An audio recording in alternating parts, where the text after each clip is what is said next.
हाथों में झोला लिए डीएम पूजा सिंह भेष बदलकर बिना किसी सिक्योरिटी गार्ड और बिना किसी तामझाम के बाजार जा रही थी। वह खुद अपनी आंखों से देखना चाहती थी कि सिस्टम आम लोगों के साथ कैसे काम करता है। घूमते घूमते उसकी नजर एक पानी पूरी के ठेले पर पड़ी, जो एक शंभू नाम के अधेड़ उम्र का आदमी तेजी से पानी पूरियां भर भर कर ग्राहकों को दे रहा था। उसके चेहरे पर पसीना था, लेकिन आंखों में एक अजीब सी संतुष्टि थी। पूजा ठेले के पास जाकर खड़ी हो गई और बोली, भैया एक प्लेट पानी पूरी लगाना। शंभू ने मुस्कुराकर उसकी तरफ देखा और बोला, हाँ मैडम, बताइए, तीखा या मीठा खाएंगी? पूजा की आंखों में शरारत चमकी। बोली, एकदम तीखा बनाना, ऐसा कि मजा आ जाए। शंभू ने कहा, बस मैडम, अभी देखिए। और फिर अपनी कला का प्रदर्शन शुरू कर दिया। उसने एक पानी पूरी उठाई, उसमें सफेद मटर और आलू का मसाला भरा और फिर उसे पुदीने और इमली वाले मसालेदार पानी के जग में डुबोकर पूजा की ओर बढ़ा दिया। पूजा ने पानी पूरी को मुंह में जैसे ही डाला, तभी लोगों की हंसी ठिठोली की आवाजें दब गईं। पूजा ने मुड़कर देखा तो दो बुलेट मोटर बाइक पर तीन पुलिस वाले और एक रौबदार इंस्पेक्टर विक्रम राणे सवार थे। उनकी मोटरसाइकिल ठीक इनके ठेले के सामने आकर रुकी। विक्रम राणा अपनी मूंछों पर ताव देते हुए बाइक से अपने सिपाहियों के साथ उतरा और शंभू को घूरते हुए अपनी कड़क आवाज में कहा, अबे शंभू, तेरा ठेला आज फिर यहां लग गया। कितनी बार बोला है कि सड़क पर धंधा नहीं करना है, लेकिन तू तो सुधरने का नाम ही नहीं ले रहा है। शंभू का खिला हुआ चेहरा पल भर में मुरझा गया। उसने घबराते हुए अपने दोनों हाथ जोड़ लिए। साहब, गरीब आदमी हूं, बच्चों को पालना है, थोड़ा साइड में ही तो लगाया है। साहब, किसी को तकलीफ नहीं हो रही। इंस्पेक्टर विक्रम राणे जोर से हंसा। तकलीफ नहीं हो रही? तू हमें सिखाएगा कि तकलीफ हो रही है या नहीं, और इस हफ्ते का हिस्सा कहां है? लगता है धंधा ज्यादा अच्छा चल रहा है, तभी दिमाग खराब हो गया है। शंभू बिलगिड़ाने लगा। नहीं साहब, ऐसी बात नहीं है। अभी बोहनी भी ठीक से नहीं हुई है। शाम तक जो भी बनेगा मैं थाने में पहुंचा दूंगा साहब। इंस्पेक्टर विक्रम राणे की आंखें गुस्से से लाल हो गईं और बोला, शाम तक हमें बेवकूफ समझा है? क्या तू हमें शाम तक इंतजार कराएगा? शंभू डरते हुए बोला, नहीं साहब, मेरा वो मतलब नहीं था। शंभू कुछ और कहता, उससे पहले ही कांस्टेबल पाटिल ने आगे बढ़कर ठेले पर रखे पानी के जग को उठाकर सड़क पर फेंक दिया। मसालेदार पानी सड़क पर फैल गया और फिर इससे पहले कि कोई कुछ समझ पाता, इंस्पेक्टर विक्रम राणे ने अपनी भारी भरकम लात शंभू के ठेले पर दे मारी, जिससे पूरा ठेला पलट गया। उबले हुए आलू, मटर, चटनी सब सड़क पर बिखर गए। सैकड़ों पानी पूरियां जमीन पर गिरकर गंदे पानी में लथपथ हो गईं। शंभू की दिन भर की मेहनत, उसकी बेटी के डॉक्टर बनने का सपना, सब उस गंदी सड़क पर बिखरा पड़ा था। शंभू जमीन पर बैठकर अपनी बिखरी हुई पूरियों को देख रहा था और उसकी आंखों से आंसू बह रहे थे। ये सब देखकर पूजा सिंह का खून खौल उठा। एक डीएम के तौर पर नहीं, बल्कि एक इंसान के तौर पर। वह एक कदम आगे बढ़ी और अपनी आवाज को जितना हो सके सख्त बनाते हुए बोली, ये क्या तरीका है? किसी गरीब की रोजी रोटी को इस तरह लात मारते हुए आपको शर्म नहीं आती? पूजा की आवाज सुनते ही इंस्पेक्टर विक्रम राणे और उसके साथी चौंक कर उसकी तरफ मुड़े। विक्रम राणे ने पूजा को ऊपर से नीचे तक घूरकर सोचने लगा कि एक मामूली सी सूट पहनी औरत मुझे कानून सिखाने की हिम्मत कर रही है। विक्रम राणा हंसते हुए बोला, ओहो, तो देखो जरा आज समाज सेवा करने कौन आया है। अरे मैडम, तुम कौन हो? इसकी रिश्तेदार हो जाओ, अपना काम करो, ज्यादा नेतागिरी मत, यहां झाड़ो। कांस्टेबल पाटिल ने भी मजाक उड़ाते हुए कहा, लगता है मैडम नई नई इस शहर में आई हैं, इन्हें पता नहीं इंस्पेक्टर विक्रम राणे साहब कौन हैं। पूजा ने गहरी सांस ली और बोली, मैं कोई भी हूं, लेकिन मैं इस देश की नागरिक हूं और मैं पूछ रही हूं कि किस कानून में आपको यह हक दिया कि आप किसी की मेहनत को ऐसे बर्बाद कर दें। ये गरीबों पर जुल्म नहीं तो और क्या है? जुल्म और कानून जैसे शब्द सुनकर विक्रम राणे का पारा चढ़ गया और सोचने लगा कि एक मामूली सी औरत उसके मुंह लग रही थी। वह भी पूरी भीड़ के सामने उसकी ईगो को ठेस पहुंच गया। उसका चेहरा गुस्से से तमतमा गया और चिल्लाते हुए बोला, रुक, तुझे अभी कानून सिखाता हूं। और अगले ही पल बिना किसी चेतावनी के उसने गुस्से में आकर अपना हाथ उठाया और पूजा सिंह के गाल पर एक जोरदार थप्पड़ जड़ दिया। आवाज इतनी तेज थी कि एक पल के लिए जैसे वक्त ही रुक गया हो। उसके गाल पर पांचों उंगलियों के लाल निशान उभर आए। कान में एक अजीब सी झंझनाहट होने लगी। भीड़ अवाक थी। लोगों की आंखें फटी की फटी रह गईं। कोई यकीन नहीं कर पा रहा था कि एक पुलिस वाले ने खुले बाजार में एक औरत पर हाथ उठा दिया। शंभू तो जैसे सदमे में चला गया था, लेकिन पुलिस वालों को इससे कोई फर्क नहीं पड़ा। वे जोर जोर से हंसने लगे और बोले, बढ़िया है, बड़ी कानून सिखाने आई थी। विक्रम राणे ने अपनी हथेली झाड़ते हुए कहा। अब पता चला पुलिस से जुबान लगाने का नतीजा। पूजा ने अपना गाल सहलाया। उसे दर्द से ज्यादा बेइज्जती महसूस हो रही थी, लेकिन उसके अंदर का गुस्सा अब एक गर्म संकल्प में बदल चुका था। तभी एक सिपाही ने आगे बढ़कर पूजा की कलाई सख्ती से पकड़ ली और बोला, साहब बोलिए, अभी इसे थाने घसीटते हुए ले चलते हैं। इंस्पेक्टर विक्रम राणे चिल्लाते हुए बोला, हाँ ले चलो, इस लड़की को थाने, वहीं इसकी सारी अकड़ को निकालेंगे। फिर पूजा को दो पुलिस कांस्टेबल धकेलते हुए गाड़ी की तरफ ले जाने लगा। भीड़ अभी मूक दर्शक बनी खड़ी थी। किसी की हिम्मत नहीं थी। इंस्पेक्टर के खिलाफ आवाज उठाने की सबकी आंखों में पुलिस का खौफ साफ दिख रहा था। पूजा को अब एहसास हुआ कि स्थिति कितनी गंभीर है। उसे लगा कि अब उसे अपनी असली पहचान बता देनी चाहिए। बस एक फोन करना है और यह चारों उसके कदमों में होंगे। लेकिन जैसे ही उसने यह सोचा, उसके दिमाग में एक और ख्याल आया। अगर मैंने अभी बता दिया कि मैं डीएम हूं, तो ये सब डर के मारे मेरे आगे पीछे घूमने लगेंगे, मुझे सलाम करेंगे, माफी मांगेंगे। लेकिन उस सच्चाई का क्या होगा जो मैं देखने निकली थी?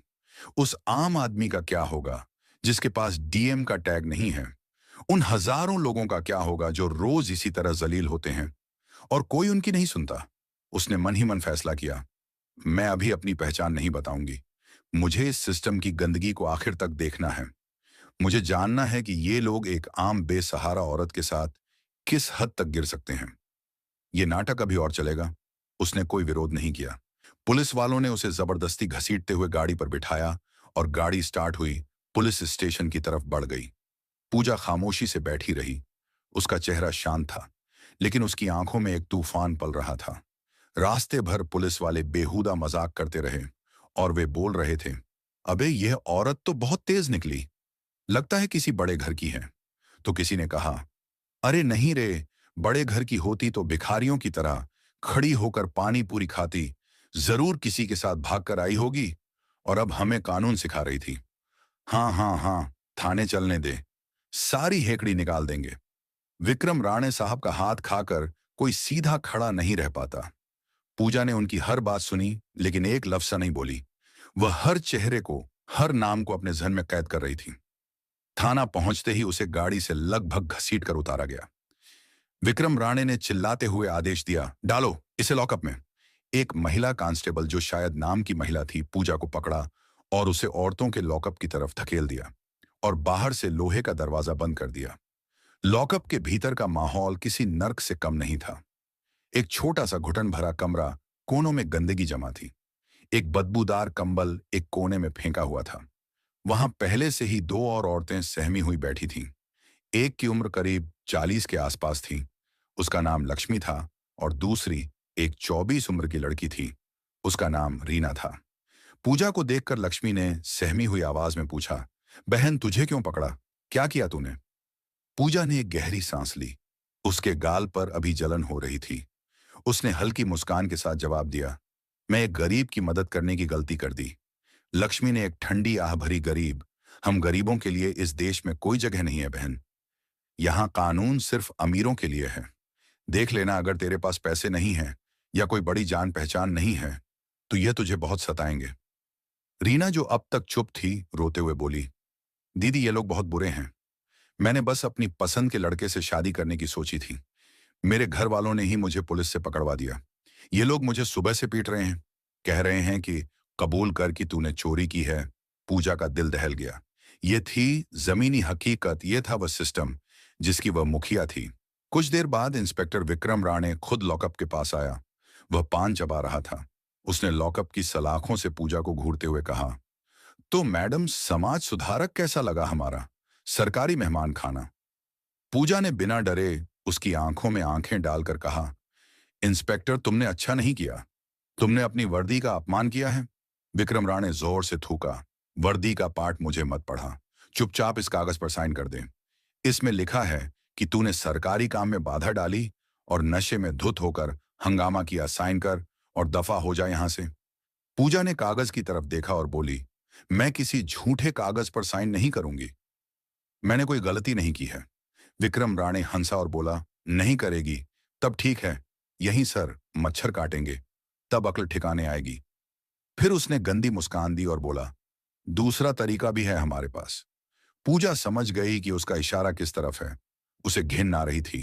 पूजा ने कहा, जो करना है कर लो, मैं साइन नहीं करूंगी। ठीक है। उसके बाद विक्रम राणे ने गुस्सा हो गया और बोला, पाटिल इसे अंदर ले जाओ और इसे अच्छे से समझाओ कि पुलिस की बात ना मानने का अंजाम क्या होता है। पूजा का दिल एक पल के लिए जोर से धड़का।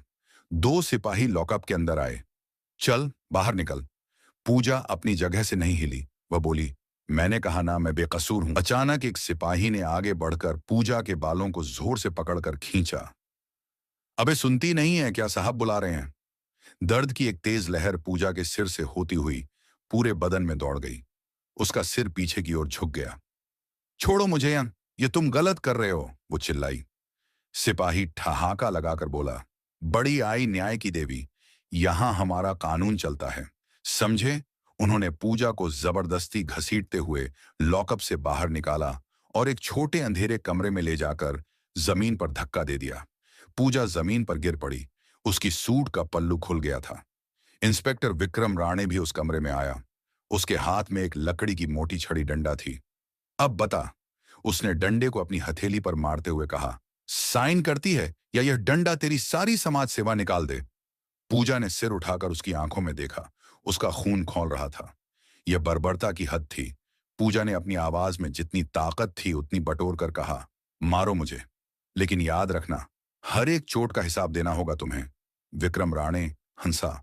हाँ हाँ हाँ, कौन लेगा हमसे हिसाब? तू एक सड़क छाप औरत लेगी। अब देख तुझे दिखाता हूं कि तू कितनी नेतागिरी करती है। इतना कहा और अपना डंडा हवा में उठाया। पूजा ने आंखें बंद कर लीं। उसे लगा कि अब अपनी पहचान बता देने का वक्त आ गया है। लेकिन तभी बाहर से किसी के तेज कदमों की आहट आई। दरवाजा जोर से खुला। एक दूसरा पुलिस अफसर एसीपी रैंक का अंदर आया और बोला, यहां क्या हो रहा है? विक्रम राणे, ये औरत कौन है और ये शोर कैसा? विक्रम राणे हड़बड़ा गया। उसने डंडा झट से पीछे छुपा लिया। सर, ये औरत बहुत बदतमीज है। सड़क पर हंगामा कर रही थी, सरकारी काम में बाधा भी डाल रही थी। एसीपी ने संदेह भरी नजरों से विक्रम राणे को घूरा। तो तुम इस पर बल प्रयोग कर रहे हो? एक औरत पर? विक्रम राणे घबरा गया। नहीं सर, वह ये बहुत चालाक है। सर, मान ही नहीं रही थी। पूजा ने एसीपी की आंखों में सीधे देखा और बोला, ऑफिसर, अगर आपको कानून की जरा भी समझ है तो आप जानते होंगे कि बिना किसी महिला कांस्टेबल की मौजूदगी के रात में एक महिला को इस तरह प्रताड़ित करना गैरकानूनी है। एसीपी कुछ पल चुप रहा। उसे लगा कि यह औरत आम नहीं है। इसके बात करने का तरीका, इसकी आंखों में डर की जगह गुस्सा कुछ तो अलग था। उसने इंस्पेक्टर विक्रम राणे को घूरते हुए पूछा, बिना सबूत के इसे बंद क्यों किया है? इंस्पेक्टर विक्रम राणे झिझकते हुए बोला, सर वो गवाह हैं। एसीपी ने गहरी सांस ली। वो शायद और पचड़े में नहीं पड़ना चाहता था। उसने पूजा की ओर देखा और कहा, ठीक है, इसे वापस लॉकअप में डालो। सुबह मजिस्ट्रेट के सामने पेश कर देना और राणे कोई तमाशा नहीं होना चाहिए। इंस्पेक्टर विक्रम राणे ने नाखुशी से सिर हिलाया। पूजा को वापस लॉकअप में डाल दिया गया। वह बच गई थी कम से कम अभी के लिए, लेकिन उसका संकल्प और मजबूत हो गया था। आधी रात को उसे खाने के नाम पर 2 बासी रोटियां और पानी जैसी दाल दी गई जिसे शायद कोई जानवर भी ना खाता, और उसे एक बदबूदार गंदा कंबल दिया गया। पूरी रात मच्छर उसे काटते रहे। लक्ष्मी और रीना के सिसकने की आवाजें आती रहीं। पूजा सो नहीं पाई। वह बस सोचती रही। यह रात उसके लिए एक सबक थी। यह रात उसे बता रही थी कि उसका काम कितना मुश्किल है। यह रात उसके डीएम होने का असली इम्तिहान ले रही थी। अगली सुबह जब सूरज की हल्की किरणें लॉकअप की छोटी सी खिड़की से अंदर आईं, तो पूजा के बदन में सख्त जमीन पर सोने से अकड़न हो चुकी थी। गाल पर थप्पड़ का निशान अब नीला पड़ गया था। तभी इंस्पेक्टर विक्रम राणे फिर से आया। उसके चेहरे पर वही घमंड था और उसने घमंड से कहा, अबे आज तेरी किस्मत अच्छी है। चल, तेरी जमानत हो गई। पूजा चौंक गई। जमानत? मेरी जमानत किसने कराई इंस्पेक्टर? विक्रम राणे हंसा। कोई पत्रकार है कल रात का तमाशा किसी ने उसे बता दिया होगा। तेरे जैसे लोगों को बचाने के लिए कोई ना कोई मूर्ख आ ही जाता है। चल निकल यहां से। पूजा को लॉकअप से बाहर निकाला गया। बाहर पुलिस स्टेशन के वेटिंग एरिया में एक नौजवान लड़की कैमरा लिए खड़ी थी। वह शायद कोई लोकल न्यूज चैनल की रिपोर्टर थी। उसका नाम मीरा था। मीरा ने शायद शंभू से या भीड़ में से किसी से खबर पाली थी। मीरा ने पूजा को देखते ही अपना कैमरा ऑन कर दिया। मैडम, आप पर क्या आरोप लगाया गया है? इससे पहले कि मीरा अपना सवाल पूरा करती, कांस्टेबल पाटिल ने उसे धकेल दिया। एक कैमरा बंद कर, चल भाग यहां से। ये पुलिस स्टेशन है, कोई न्यूज रूम नहीं। इंस्पेक्टर विक्रम राणे भी बाहर आ गया और बोला, चल बे औरत, निकल यहां से, जमानत मिल गई ना, अब ज्यादा तमाशा मत कर। पूजा वहीं खड़ी रही। उसकी नजरें थाने में इधर उधर घूम रही थीं। थोड़ी दूर पर वही बूढ़ी महिला रोती हुई गिड़गिड़ा रही थी, साहब मेरे बेटे को छोड़ दो, वह बेकसूर है। लेकिन वहां बैठा दरोगा उसे धमका रहा था, भाग यहां से बुढ़िया, वरना तुझे भी पोते के साथ अंदर डाल दूंगा। यह देखकर पूजा का सब्र का बांध टूट गया। बस बहुत हो गया। इंस्पेक्टर विक्रम राणे ने पूजा को घूरते हुए कहा, खड़ी क्यों है, दफा हो जा। पूजा ने गहरी सांस ली। वह धीरे से इंस्पेक्टर विक्रम राणे की तरफ मुड़ी। उसकी आवाज ठंडी शांत, लेकिन किसी तेल की तरह सख्त थी। इंस्पेक्टर विक्रम राणे, जो उसे दफा हो जा कहने वाला था, एक पल के लिए चिटक गया। इसे मेरा पूरा नाम कैसे पता? पूजा ने अपनी नजरें कांस्टेबल पाटिल पर गड़ाई। कांस्टेबल अशोक पाटिल। फिर उसने बाकी दो सिपाहियों को देखा, कांस्टेबल मोरे और कांस्टेबल शिंदे। अब चारों के चेहरे पर हवाइयां उड़ने लगी थीं। पत्रकार मीरा भी हैरान थी। यह सब क्या हो रहा है? तभी पूजा ने अपने सूट में से एक छोटा सा साधारण सा मोबाइल फोन निकाला। यह उसका पर्सनल अनऑफिशियल फोन था। पुलिस वालों के चेहरे पीले पड़ गए। उन्हें लगा कि यह किसी को फोन करके बुला रही है। इंस्पेक्टर विक्रम राणे चिल्लाया, अबे फोन छीन ले इसका। कांस्टेबल पाटिल जैसे ही आगे बढ़ा, पूजा ने अपनी उंगली उठाकर उसे रोक दिया। उसकी आवाज में अब वो अधिकार था जो एक आम औरत में नहीं हो सकता। वह बोली, अपनी जगह पर खड़े रहो। कांस्टेबल पाटिल के कदम वहीं जम गए। पूजा ने एक नंबर डायल किया। फोन स्पीकर पर था। घंटी बजी, वह कमिश्नर ऑफिस के फोन लगा रही थी। इंस्पेक्टर विक्रम राणे और पाटिल की आंखें फटी रह गईं। पूजा ने शांत आवाज में कहा, कमिश्नर साहब से बात कराएं। कहिए, पूजा सिंह लाइन पर हैं। रिसेप्शनिस्ट की आवाज घबराई हुई, आई जी। Madam, 1 minute. कुछ ही सेकंड में फोन पर एक भारी आवाज आई, पूजा जी, आप सब ठीक है? आपने इस नंबर पर फोन किया? पूजा की नजरें अभी विक्रम राणे पर टिकी थीं, जो पसीने से तरबतर हो रहा था और कांप रहा था। पूजा ने कहा, नहीं सर, सब ठीक नहीं है। मैं इस वक्त कोथरूड पुलिस स्टेशन में हूं। मैं यहाँ की मेहमान थी, रात भर आपके लॉकअप में गुजारी है। फोन के दूसरी तरफ सन्नाटा छा गया। कमिश्नर को लगा कि उन्होंने गलत सुना है। क्या आप लॉकअप में थीं? मजाक कर रही हैं मैडम आप? तभी पूजा ने कहा, इंस्पेक्टर विक्रम से पूछ लीजिए सर, उन्होंने कल रात मुझ पर हाथ भी उठाया था। बाकायदा हथकड़ी लगाकर मुझे यहां लाया गया। मैं चाहूंगी कि आप तुरंत अपनी इंटरनल अफेयर्स की टीम के साथ यहां पहुंचें। और हाँ, एसएसपी साहब को भी साथ लेते आइएगा। यहां सिस्टम में कुछ ज्यादा ही गंदगी फैल गई है, उसे साफ करना है। जी मैडम, मैं बस 5 मिनट में पहुंच रहा हूं। मैडम, कमिश्नर की घबराई हुई आवाज आई और फोन कट गया। अब पुलिस स्टेशन में मौत जैसा सन्नाटा था। इंस्पेक्टर विक्रम राणे का चेहरा सफेद पड़ चुका था। उसके हाथ पैर कांप रहे थे। वो हकलाते हुए बोला, मैडम आप कौन हैं? पूजा सिंह ने अपनी बालों को, जो अब तक बिखरे हुए थे, उन्हें एक झटके से संवारा। वो 2 कदम आगे बढ़ी और विक्रम राणे की आंखों में आंखें डालकर बोली, मैं पूजा सिंह हूं, इस जिले की डिस्ट्रिक्ट मजिस्ट्रेट। ये 2 शब्द नहीं थे। ये विक्रम राणे और उसके साथियों के लिए मौत का फरमान थे। इंस्पेक्टर विक्रम राणे की हालत ऐसी हो गई जैसे उसे सांप सूंघ गया हो। उसके हाथ से डंडा छूटकर जमीन पर गिर गया। कांस्टेबल पाटिल तो जैसे पत्थर का बन गया था। पत्रकार मीरा का कैमरा अब भी ऑन था। उसका दिमाग घूम गया था। जिले की डीएम भेष बदलकर और उसे पुलिस ने पीटा। ये तो सदी की सबसे बड़ी खबर है। विक्रम राणे की जुबान लड़खड़ा रही थी। हमसे गलती हो गई मैडम, हमें पता नहीं था। वो घुटनों के बल जमीन पर गिरने ही वाला था कि पूजा ने अपनी आवाज से उसे रोक दिया। खड़े रहो इंस्पेक्टर। उसकी आवाज में इतना रोब था कि विक्रम राणे वहीं जम गया। ठीक 5 मिनट बाद थाने के बाहर सायरन की आवाजों का एक पूरा काफिला गूंज उठा। एक दो नहीं, करीब आधा दर्जन गाड़ियां जोर से ब्रेक लगाकर रुकी। गाड़ियों से पुलिस के बड़े बड़े अफसर उतरे। सबसे आगे खुद पुलिस अधिकारी एसपी थे। उनके पीछे एसएसपी और कई दूसरे सीनियर अधिकारी। वे सब लगभग दौड़ते हुए थाने के अंदर आए। अंदर का नजारा देखकर वे सन्न रह गए। जिले की डीएम पूजा सिंह एक मामूली सी कपड़े पहनी खड़ी थी। उनके गाल पर थप्पड़ का नीला निशान साफ दिख रहा था। साड़ी पर धूल लगी थी, बाल बिखरे हुए थे। एसपी साहब ने पूजा सिंह को देखते ही जोर से सैल्यूट ठोका। मैडम, ये क्या हो गया? उनके पीछे खड़े एसएसपी और बाकी अफसरों ने भी फौरन सैल्यूट किया। थाने का जो भी स्टाफ अब तक तमाशा देख रहा था, वे सब डर के मारे कांपते हुए अटेंशन की मुद्रा में खड़े हो गए। जिस इंस्पेक्टर विक्रम राणे ने कल रात डीएम को थप्पड़ मारा था, वह अब थर थर कांप रहा था। पूजा ने एसपी की तरफ देखा। कमिश्नर साहब, कल रात मैंने अपनी आंखों से देखा कि आपकी पुलिस आम जनता के साथ कैसा सुलूक करती है। उसने शंभू के ठेले की पूरी घटना बताई और कहा, जब मैंने उन्हें रोकने की कोशिश की तो आपके इस बहादुर इंस्पेक्टर विक्रम राणे ने मुझ पर हाथ उठाया, सिर्फ इसीलिए कि मैंने एक गरीब के हक में आवाज उठाई। एसपी का चेहरा गुस्से और शर्मिंदगी से लाल हो गया। उन्होंने विक्रम राणे को घूर कर देखा। विक्रम राणे अब तक जमीन पर घुटनों के बल गिर चुका था।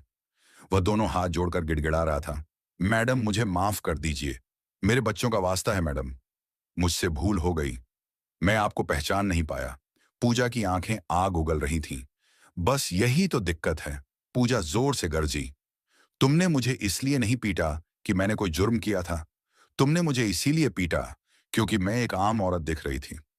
अगर मैं डीएम नहीं होती तो क्या तुम मुझे कल रात उस कमरे में मारते पीटते? क्या तुम मुझे झूठे केस में फंसाकर जेल भेज देते?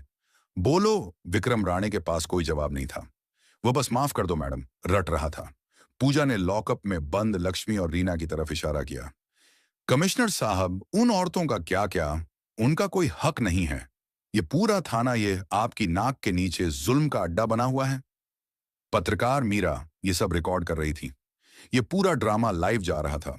पूजा ने सख्त लहजे में आदेश दिया, कमिश्नर साहब, इंस्पेक्टर विक्रम राणे, कांस्टेबल अशोक पाटिल और उनके साथ कल रात ड्यूटी पर मौजूद उन दो सिपाहियों को मैं इमीडिएट इफेक्ट तत्काल प्रभाव से सस्पेंड करने का आदेश देती हूं।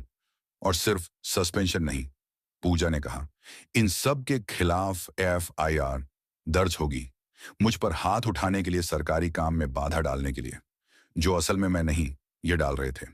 एक महिला को रात भर गैरकानूनी तौर पर हिरासत में रखने, धमकाने और जबरदस्ती करने की कोशिश करने के लिए। और हाँ, शंभू चाट वाले को जो नुकसान हुआ है उसकी भरपाई भी इन्हीं की तनख्वाह से की जाएगी। विक्रम राणे अब जमीन पर लौटकर रोने लगा था। मैडम, मैं बर्बाद हो जाऊंगा। मेरी मां बीमार है। मेरी बीवी का क्या होगा? पूजा ने ठंडे स्वर में कहा, जब तुमने उस गरीब शंभू के ठेले को लात मारी थी, तब क्या तुम्हें उसकी बीमार मां या उसके भूखे बच्चों का ख्याल आया था? जब तुमने मेरे गाल पर थप्पड़ मारा, तब क्या तुम्हें अपनी बीवी की इज्जत याद आई थी? पूरे पुलिस स्टेशन में गहरा सन्नाटा छा गया। आज पहली बार कानून ने अपनी असली ताकत दिखाई थी। पूजा सिंह ने एसपी को निर्देश दिया, सबसे पहले लक्ष्मी और रीना दोनों को तुरंत रिहा किया जाए और उनके केस की फाइल मेरे ऑफिस भिजवाई जाए। मैं खुद देखूंगी कि उन्हें इंसाफ मिले। इसके बाद पूजा थाने से बाहर आई। बाहर अब तक मीडिया की कई और गाड़ियां और आम लोगों की भारी भीड़ जमा हो चुकी थी। शंभू भी वहां खड़ा था, अपनी आंखों में आंसू लिए। पूजा सीधा शंभू के पास गई। शंभू उसे देखते ही हाथ जोड़ने लगा। पूजा ने उसके हाथ पकड़ लिए। शंभू भैया, माफी तो मुझे मांगनी चाहिए। मेरे ही सिस्टम के लोगों ने आपकी रोजी रोटी छीनी।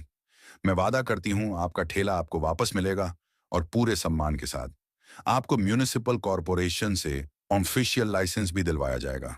आज से आपसे कोई हफ्ता नहीं मांगेगा। शंभू रो पड़ा, मैडम, आप तो देवी हैं। आपने हमें बचा लिया। मैं देवी नहीं, बस अपना फर्ज निभा रही हूं, पूजा ने कहा। फिर वह मीडिया की तरफ मुड़ी। मीरा ने माइक आगे किया। पूजा ने कहा, आज जो हुआ वो शर्मनाक है, लेकिन यह एक शुरुआत भी है। मैं इस शहर के हर नागरिक को यह भरोसा दिलाना चाहती हूं कि कानून से ऊपर कोई नहीं है। ना कोई नेता, ना कोई अफसर और ना ही कानून के रखवाले। अगर पुलिस जनता की रक्षक बनेगी तो हम उसे सलाम करेंगे। लेकिन अगर वह भक्षक बनेगी तो उसे बख्शा नहीं जाएगा। उसने कमिश्नर की तरफ देखकर कहा, मैं चाहती हूं कि इस थाने के हर कोने में सीसीटीवी कैमरे लगाए जाए और हर हफ्ते उनकी फुटेज की जांच हो। कमिश्नर ने सिर झुकाकर कहा, जी मैडम। इंस्पेक्टर विक्रम राणे और उसके साथियों को हथकड़ी लगाकर पुलिस की जीप में बिठाया जा रहा था। कल तक जो वर्दी उनका घमंड थी, आज वही वर्दी उनकी बेइज्जती का सबक बन गई थी। उनकी नौकरी, उनकी इज्जत, सब एक रात में खत्म हो गया था। पूजा सिंह अपनी सरकारी गाड़ी की तरफ बढ़ी। वह थकी हुई थी, उसके गाल पर दर्द था, लेकिन आज उसके दिल में एक गहरा सुकून था। ऐस बड़ी ही दफ्तर से नहीं, बल्कि जमीन से जुड़कर उसने आज सिस्टम की एक बड़ी ले ली। गंदगी को साफ किया था। गाड़ी स्टार्ट हुई। पूजा ने शीशे से बाहर देखा। लोग उसकी जय जयकार कर रहे थे। शंभू उसे हाथ जोड़कर विदा कर रहा था। पूजा ने आंखें बंद कर ली। यह लड़ाई लंबी थी। यह सिर्फ एक रानी की कहानी नहीं थी। यह उस पूरे सिस्टम को बदलने की लड़ाई थी, जिसकी जिम्मेदारी अब उसके कंधों पर थी। और वह इस जिम्मेदारी को निभाने के लिए पूरी तरह तैयार थी। पुणे की वह सुबह एक आम सुबह नहीं थी। वह एक नई उम्मीद, एक नए इंसाफ की सुबह थी। तो दोस्तों, यह कहानी केवल मनोरंजन और शिक्षा के उद्देश्य से बनाई गई है। इसमें दिखाए गए सभी पात्र, घटनाएं और संवाद काल्पनिक हैं। किसी भी वास्तविक व्यक्ति, संस्था या घटना से इनका कोई संबंध नहीं है। कृपया इसे केवल कहानी के रूप में देखें और इसका आनंद लें। हम किसी की भावनाओं को ठेस पहुंचाना नहीं चाहते। अगर आपको यह कहानी पसंद आई हो, तो इसे लाइक करें और ज्यादा से ज्यादा लोगों तक शेयर करें। कमेंट करके बताएं कौन सा कदम सबसे अच्छा लगा, और हमारे चैनल को सब्सक्राइब करना न भूलें, क्योंकि हम आपके लिए ऐसे ही प्रेरणादायक कहानियां लाते रहेंगे। धन्यवाद।